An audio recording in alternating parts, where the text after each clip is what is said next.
I've seen that. So this right here is what we call leaf lard.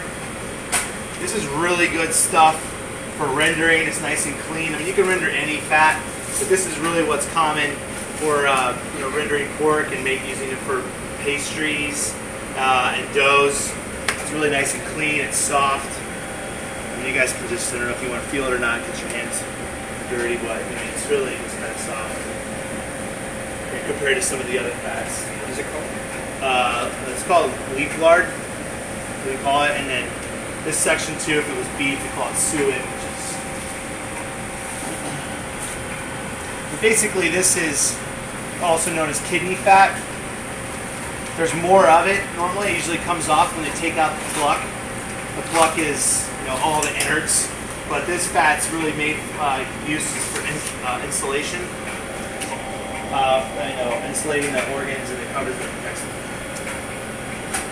All right, so now we have our whole rack here. So the next question is to figure out where we're going to make our cut. I'm going to put this over here, like good trim. We come back, you can use that. I'll have a pile for bones as well. So we got our ribs coming down here. This is all our pork chops, and then we have our porterhouses right here. This would be, center cut loins. This would be, kind of your boneless loins that you get for, loin roasts, and then your tenderloins right here as well. And then moving in, we got our sirloin right here, and we got our legs right there. So there's a couple ways. If I was at our shop and we had, this was split, and we had our bandsaw, I would go ahead and cut right here because I knew I could have a bandsaw to come and split it all the way down.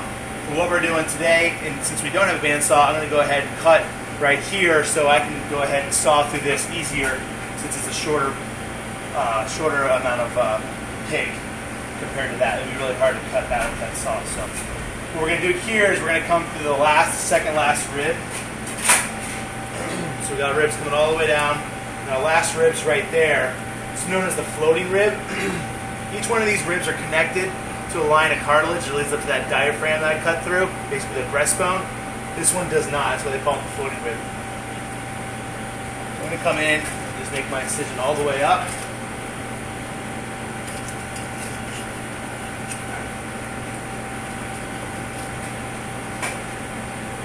We got that one. Same here.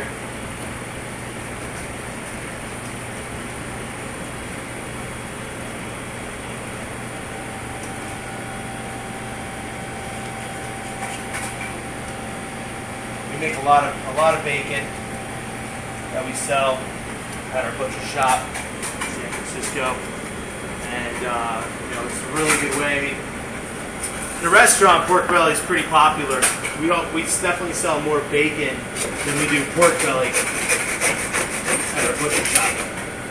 It's also a little better price for us. Bacon's also, we use that same cure I was talking about on that face. Equal parts sugar and salt. So I got this, bone dust right here that from just sawing, I'm going to kind of clean up a little bit. So now you can definitely see we got pork chops, in there. That's what our pork chops look like. A little different from this end. This end as well. This is that end I was telling you about. It's really my favorite. It's all really tasty. I love this part. So come back to this.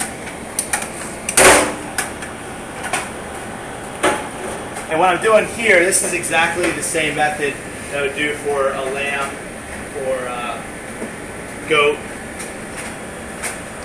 even a beef, venison. Alright, so we see we have the ham comes down like this. It kind of curves down and ends right there. This is like the muffin tops. I got a couple of those here. So, just right as that stops, that's where that sirloin ends and that loin begins. Another way you can tell too is really just like a hip bone right in there. I really can't see that, so we're just going to go ahead and use that as our marker.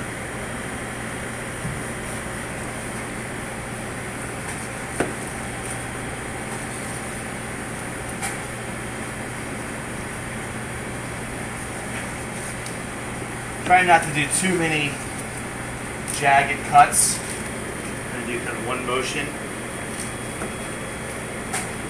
Nice, good, clean, and that last one, that kind of jag right there on it, which is, makes it tough when you're searing something because it's not going to sear evenly. I guess the same goes for fish and stuff like that too.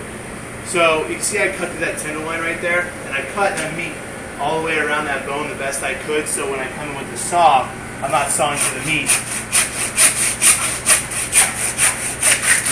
Saw through the bone. Once I feel I went through the bone, come back and use the knife. The bones are sawed, nice free. Is there a reason why you wouldn't have removed the tenderloins prior to? Yeah, because how we handle things, what's more popular for us is the porterhouses compared to just the tenderloins. Mm-hmm. And then on the sirloin too, I'll show you how we're able to add a little more value to the sirloin with that tenderloin for what we do. For a restaurant setting, you probably could use that tenderloin, sell the tenderloin, but the problem is there's only two of them. Right. So you just say, like look selling loin chops and make the porterhouse is one of them as you would sell as a pork chop too. Pick of the day.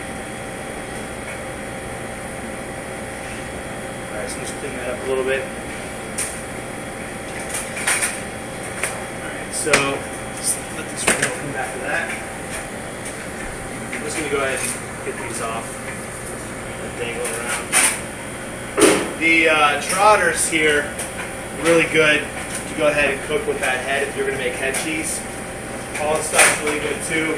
You're going to make like rillette. Rillette is pig fat and trim that's been cooked